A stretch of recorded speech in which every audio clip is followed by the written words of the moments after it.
দেখুন, আজকে 17ই ফেব্রুয়ারি 2026। রামমোহন এক পঞ্চায়েতের উদ্যোগে, বিশেষ করে রামমোহন এক পঞ্চায়েতের প্রধান পূজা সাঁতরা সহ পঞ্চায়েতের পুরো টিম, সদস্যগণ, বাকি পঞ্চায়েতের যারা কার্যকর্তা আছে, তাদের উদ্যোগে আজকে রাজা রামমোহন রায়ের পূর্ণ আবহ মূর্তি, যেটা এর আগে কোথাও ছিল না, তার শুভ উন্মোচন হলো। শুভ উন্মোচন করেছেন আমাদের রামকৃষ্ণ বিবেকানন্দ মিশনের জয়রামবাটি শাখার অধ্যক্ষ পূজ্যপাঠ স্বামী প্রবুদ্ধানন্দনীর মহারাজ এবং বাকি বিভিন্ন বিশিষ্ট জনেরা উপস্থিত ছিলেন এই কার্যক্রমে। তো রামমোহন এক পঞ্চায়েত, তার সামনে রাজা রামমোহন রায়ের কোনো মূর্তি নেই, সেটা একটা জিনিসটা কেমন লাগে। তো সেই জন্য এই পঞ্চায়েত উদ্যোগ করে এটা করেছে। তার সঙ্গে সঙ্গে ছোট ছেলেদের জন্য একটা উদ্যান পঞ্চায়েতের সামনে সীমিত জায়গার মধ্যে সুন্দর একটা উদ্যানও উদ্বোধন হয়েছে আজকে এই রামমোহন এক পঞ্চায়েতের উদ্যোগে। দীর্ঘদিন এখানকার মানুষের দাবি বলুন, আবেগ বলুন, ছিল যে রাজা রামমোহন রায় আমাদের প্রথম ভারতীয় রেলযাত্রী, কিন্তু তার জন্মস্থান পর্যন্ত কোনো রেলের যোগাযোগ নেই, রাধানগর পর্যন্ত খানাকুল। তো সেখানে যাতে রেল যোগাযোগ হয়, সেই জন্য আমি মাননীয় রেলমন্ত্রীর কাছে বারবার গিয়ে এটা বলার চেষ্টা করেছি এবং বলেছি, এবং ওনাকে ধন্যবাদ জানাই।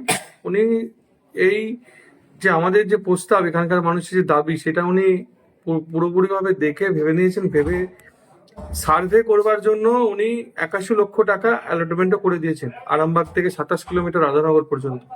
তো আগামী দিনে এখানে রেল লাইন যে হবে সেটা নিশ্চিত, এবং সার্ভের পরবর্তী সময় কোন দিকে রেল লাইনটা আসবে না আসবে, তার পরবর্তী সময় বিস্তৃত যে টাকা সেটা অ্যালটমেন্ট হবে।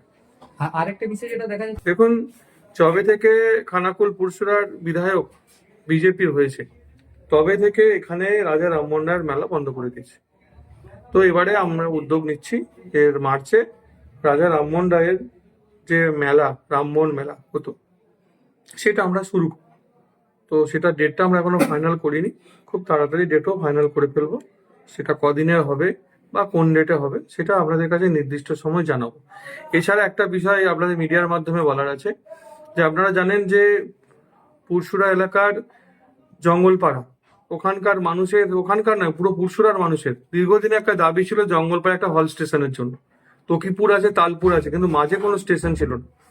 তো সেই নিয়েও মাননীয় রেলমন্ত্রীর কাছে দরবার করেছিলাম। তো উনি এর আগেতেই ওটাকে যে গ্রহণ করেছেন, সে চিঠি বারবার এসছে। আজকে একটা বিশেষ দিন, উনি মেল করেছেন যে জঙ্গলপাড়া হল স্টেশন স্বীকৃত কর দেয়া গয়া হ্যায়। তার মানে শিলান্যাসের টাইম হয়ে আসছে, খুব তাড়াতাড়ি শিলান্যাস হয়ে যাবে এবং রেল লাইনের কাজও, হল স্টেশনের কাজও শুরু হয়ে যাবে। তার ম্যাপিং ইস্টার্ন রেলওয়ে যে ফেসবুক গ্রুপ, সেখান থেকে আমরা দেখতে পেয়েছি যে কিভাবে হবে, কত কিলোমিটার মধ্যে, তার ম্যাপিংও আমাদের কাছে চলে এসছে। সুতরাং এইটা একটা পুরসুরা বলুন বা আরামবাগ সাব ডিভিশন, তারকেশ্বর সহ সকল মানুষের কাছে এটাও একটা আবেগের ব্যাপার, যেটা মাননীয় রেলমন্ত্রী, মাননীয় প্রধানমন্ত্রী যেটা করেছেন, এবং আমাকে সহযোগিতা করেছেন আমাদের বিরোধী দলনেতা মাননীয় শুভেন্দুদা এবং রাজ্য সভাপতি তৎকালীন বর্তমান কেন্দ্রীয় মন্ত্রী মাননীয় সুকান্ত দা। দেখুন, এখানে তো কিছুই করতে পারিনি, এখন তো সবই বাকি আছে। একটু আগে বক্তব্যে বিশিষ্টজনরা রাখছিলেন। প্রথম কথা হচ্ছে, রামমোহনের যে জন্মস্থান, এটাকে আন্তর্জাতিক স্তরে নিয়ে জানার জন্য আন্তর্জাতিকভাবে সাজানো, ইন্টারন্যাশনাল ভাবে এটাকে সাজানো, যেটা নেই। সব দেখবেন সব ভেঙে চুড়ে মানে কেমন অবস্থায় পড়ে আছে। এটাকে একটা ঐতিহাসিক জায়গা নিদর্শন হিসাবে এর মধ্যে অনেক কিছু কাজ করতে হবে, যেটা এই সরকার বা পূর্ববর্তী সরকার তাদের ইচ্ছা ছিল না, সদিচ্ছা ছিল না। ভারতীয় জনতা পার্টি সরকার এখানে গঠন হলে সেই সমস্ত কাজ আমরা করতে পারবো এবং সেটা করব। আমাদের হাতে যতটুকু ছিল, যে রেলের বিষয়টা ছিল, সেটা দাবি করে আমরা এখানে আনবার চেষ্টা করেছি এবং সেটা গ্রাহ্যও হয়েছে।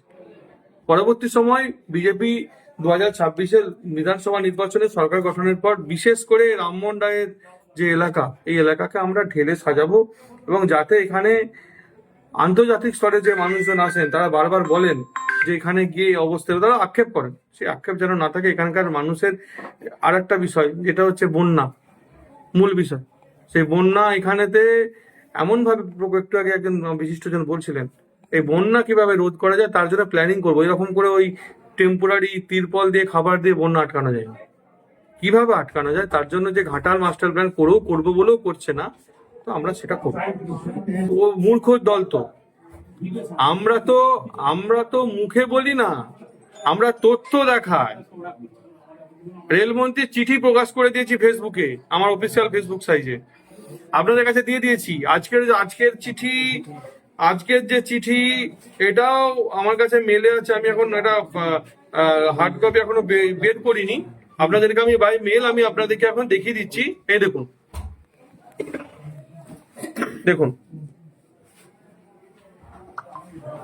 বিজেপি হাওয়ায় রাজনীতি করে না, হাতে হাতে সবকিছু নিয়ে তবে মানুষের জন্য কাজ করে।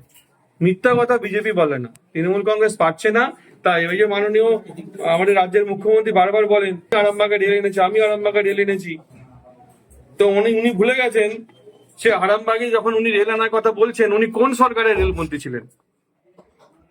ওটা তৎকালীন এনডিএ সরকারে অটলজি আমাদের বিজেপি প্রধানমন্ত্রী ছিল। অটলজি যদি সাইন না করে পাস করতো উনি কোথা থেকে রেল আনতেন? তাই ওনাকে মনে করে দিতে চাই, বিজেপি কে নয়, এটা সিপিএম কে বলুন আপনি খাটবে। কারণ তখন প্রধানমন্ত্রী ছিলেন অটল বিহারী বাজপেয়ী, তিনি গ্রিন সিগন্যাল দিয়েছিলেন বলে আরামবাগে রেল হয়েছে। ঘটনাক্রমে আপনি রেলমন্ত্রী ছিলেন, করার কিছু নেই। আর এখন রেলমন্ত্রী বিজেপির আছে, আমরা দাবি করে রেলমন্ত্রী মাননীয় রেলমন্ত্রী রামমোহন রায়ের আবেগ গর্ব করার যে মুহূর্ত মাথায় রেখে উনি এটা করে দিয়েছেন। কিন্তু রেল লাইনের সলভ আমরাই করেছি, বারবার রেলমন্ত্রীকে চিঠি করে। তৃণমূল কংগ্রেসের কোনো রোল নেই এখানে, তৃণমূল কংগ্রেস বাঁধা দিয়েছিল, জমি জটে আটকে দিয়েছিল। দিঘি নিয়ে যারা আন্দোলন করেছে তাদের সাথে কথা বলে এবং উপরে বারবার চিঠি করে করে করে করে প্রশাসনিক লেভেলে ওটাও আমরা করেছি। তৃণমূল কংগ্রেসের কোনো অবদান নেই। তৃণমূল কংগ্রেস শুধু প্যাভিলিয়নে বসে খেলা দেখবে, খেলবো তো আমরা। তো কিন্তু করেছি কথা আপনি ছিলেন না নাকি জানেন, আপনাদের মিডিয়া প্রকাশ করে 43টা পেট্রোল পাম্প মালিকের নাম সহ আপনাদেরকে দিয়ে দিচ্ছে, আপনারা দেখে নিন। আমার কি, লাস্ট 5 ইয়ার্স পুরসুরাতে কোনো পেট্রোল পাম্প হয়নি। মন্দির ভাঙার কাজ বিজেপির নয়, কোনো সনাতনীদের নয়। মন্দির ভাঙার কাজ দোআঁসলা যারা জেহাদি তাদের, যারা বলেছে তারা জেহাদি তারা এইসব কর্মে লিপ্ত, তাই তারা সনাতনীদের দিকে আঙুল তুলে মানুষকে বিভ্রান্ত করার চেষ্টা করছে। ওটা নয়, ওটা সনাতনীদের কাজ নয়, ওটা বিমান ঘোষের কাজ। তার মনে হচ্ছে তার বিরুদ্ধে যেগুলো হচ্ছে মিথ্যা হচ্ছে, নিশ্চিতভাবে করতে পারে। একজন সম্মানীয় বিধায়ককে কলঙ্ক দেবার বদনাম করার চেষ্টা করবে তাকে হারাবার জন্য, এটা তো থরি না সে যে বিধায়কই হোক না কেন শুনবেন, করছেন। এখন দেখুন তৃণমূল এখন ফটো আর পোস্টার রাজনীতিতে পড়ে গেছে, মানুষের পাশে নেই তো, তাই 26-এর পর এমনি পোস্টার হয়ে যাবে। জানেন এইসব আমরা বিজেপির কাজ নয়, তৃণমূলের গোষ্ঠীদ্বন্দ্ব, তারাই কেউ না কেউ ছিঁড়ে ফেলে দিয়েছে। এখানে তো দুটো টিম, অভিষেক ব্যানার্জি মমতা ব্যানার্জি, হয়তো অভিষেক ব্যানার্জির লোক মমতা ব্যানার্জির পোস্টার ছেড়ে দিয়েছে। আমি তো জানি না কে কার লোক, রাতের অন্ধকারে কে কি করছে না করছে। আমরা তো অনেক কিছু বলতে পারি। যে গাড়িটা নিয়ে পোস্টার মারতে বেরিয়েছিল সেই গাড়ির নাম্বার সব আপনাদের কাছে দিয়ে দেবো, গাড়িটা কার গাড়ি সেটা দিয়ে দেবো, কোন পুলিশ অফিসার সঙ্গে গার্ড দিয়ে নিয়ে গেছিল সিভিল ড্রেসে তার নাম বলে দেবো আপনাদের কাছে। সব যখন আপনার কাছে রয়েছে তাহলে তো এগুলো পুলিশকে বলার পর পুলিশ তাদের পুলিশ তো নিজেই আছে, পুলিশ তো নিজেই আছে, কাকে বলবো? দুধ পাহারা দিতে যদি বিড়ালকে বলি সেটা কি ঠিক? মানে আপনার বিরুদ্ধে পোস্ট আছে বলছেন? নিশ্চিতভাবে পুলিশের একাংশের মদত আছে, নিশ্চিতভাবে মদত আছে, নাহলে একদিন দেখতেন অ্যারেস্ট করে নিত। রামমোহন নামকে বাস্তা আইওয়াস বিধানসভায় দাঁড়িয়ে অন্তত 5 বার বলা হয়েছে, অন্তত 5 বার বলা হয়েছে, কেউ কারো কথা শুনেনি। মন্ত্রীর কাছে যাওয়া হয়েছে, কালচারাল মিনিস্টারের কাছে, ইন্দ্রনীল সেন, থোড়াই কেয়ার। এরা কাজ করবেও না আর আপনার কাজ কাউকে করতেও দেবে না, তাই এদের এবার বিদায় নিশ্চিত।